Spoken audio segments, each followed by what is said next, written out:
بسم اللہ الرحمن الرحیم۔ قرآن کریم میں اللہ تعالیٰ نے نبی کریم صلی اللہ علیہ وسلم کو صرف ایک چیز میں اضافے کی دعا کی تلقین فرمائی ہے۔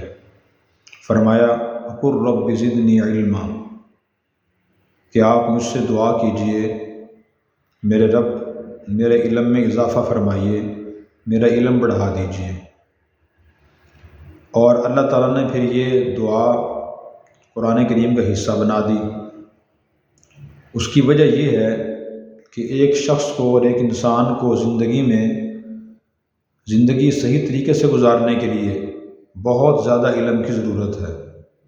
دنیا میں علوم تو بہت زیادہ ہیں، لیکن کم از کم جو علوم اور جو علم کی باتیں انسان کے لیے ضروری ہیں اور جس انسان کے لیے جو ضروری ہے اسے وہ تو لازمی حاصل کرنا چاہیے، لیکن انسان اکثر یہ تو علم حاصل کرتا نہیں، یا حاصل کرتا ہے تو جو ضروری علوم ہیں وہ بھی حاصل نہیں کرتا۔ اور بعض اوقات یہ غلط فہمی ذہن میں ہوتی ہے کہ مجھے سب کچھ پتہ ہے، میں جانتا ہوں، مجھے نہ بتاؤ، مجھے نہ سکھاؤ۔ یہ بڑی غلط فہمی ہے۔ سب کچھ تو اللہ کی ذات جانتی ہے۔ قرآن کریم میں اللہ تعالیٰ نے فرمایا ان اللہ علیم بذات الصدور، اللہ سینے کے رازوں کو بھی جانتے ہیں۔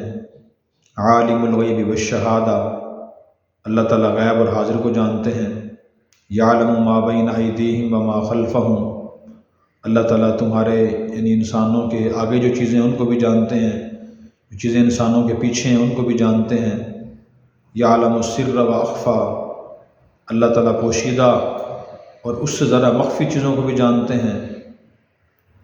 یعلم ما تحت الثری، جو چیزیں گیلی مٹی اور ثرا کے نیچے ہیں اللہ ان کو بھی جانتے ہیں۔ باقی انسان کی یہ شان نہیں ہے۔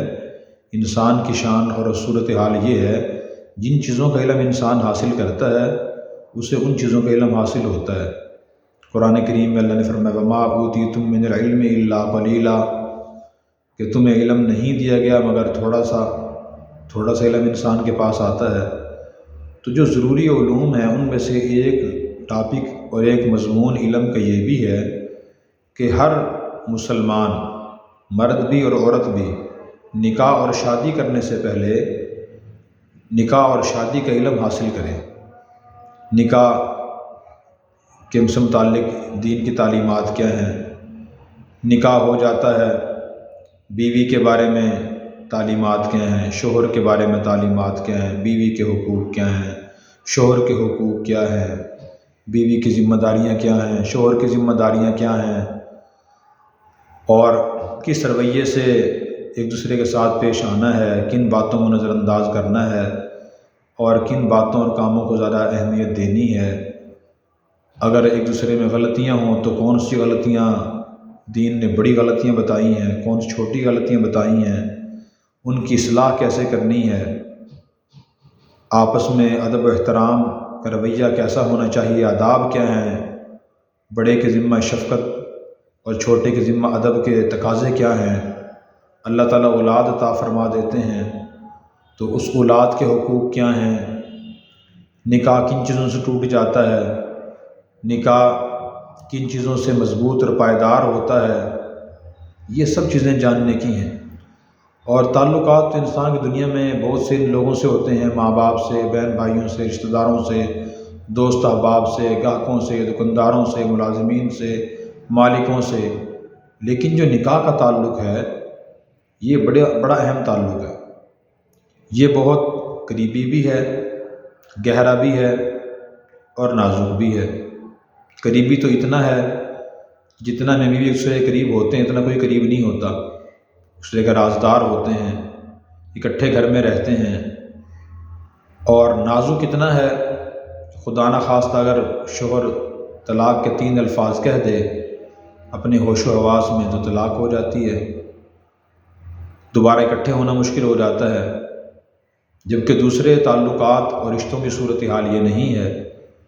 اگر والد بیٹے کو، بیٹا باپ کو، ماں بیٹی کو، بیٹی ماں کو، چچا بھتیجے کو، بھتیجا چچے کو، ماموں بھانجے کو، بھانجا ماموں کو، بھائی بھائی کو، کوئی بھی الفاظ کہہ دے تو ان الفاظ سے رشتہ ختم نہیں ہوتا، بے ادبی ہوگی، گناہ ہوگا، غیبت ہوگی، چغلی ہوگی، نافرمانی ہو جائے گی، رشتہ ختم نہیں ہوگا۔ ماموں ماموں رہے گا، بھانجا بھانجا رہے گا، بھتیجا بھتیجا رہے گا، چچا چچا رہے گا، بیٹا بیٹا رہے گا، باپ باپ رہے گا، لیکن یہ رشتہ ختم بھی ہو جاتا ہے۔ تو آج کل چونکہ شادیوں کا سیزن ہے اور شادیاں بہت زیادہ ہو رہی ہیں الحمدللہ، تو دل میں خیال ہی آیا کہ نکاح، شادی اور ان تمام چیزوں کے بارے میں دین ہمیں کیا کہتا ہے، کیسے مرد سے نکاح کیا جائے، کیسی عورت سے نکاح کیا جائے، اپنے رشتے کے لیے کیسے رفیق حیات کا انتخاب کیا جائے، اس بارے میں اللہ رسول ہمیں کیا تعلیمات اور ہدایات دیتے ہیں، کن کاموں سے بچا جائے، کون سے کام کیے جائیں، اللہ کے نبی نے نکاح کیسے کیے، ازواج مطہرات سے صحابہ کرام نے کیسے نکاح کیے، انبیاء علیہ السلام نے کیسے نکاح کیے، ایک وسیع موضوع ہے، قرآن کریم اور احادیث مبارکہ میں تفصیل سے بیان کیا گیا ہے۔ تو انشاءاللہ ہم اگلے دنوں میں اس موضوع کو تفصیل سے مدلل اور مفصل طریقے سے بیان کریں گے، تاکہ یہ موضوع بھی تشنہ نہ رہے اور اس بارے میں جو دین کی تعلیمات اور ہدایات ہیں وہ ہمارے سامنے آتی رہیں اور ہمارے لیے عمل کرنا آسان ہو، اور ہماری یہ زندگی اور یہ نکاح کا تعلق ہماری دنیا اور آخرت کی بہتری اور سکون اور فائدے کا باعث بنے۔ اللہ ہمیں عمل کرنے کی توفیق عطا فرمائے۔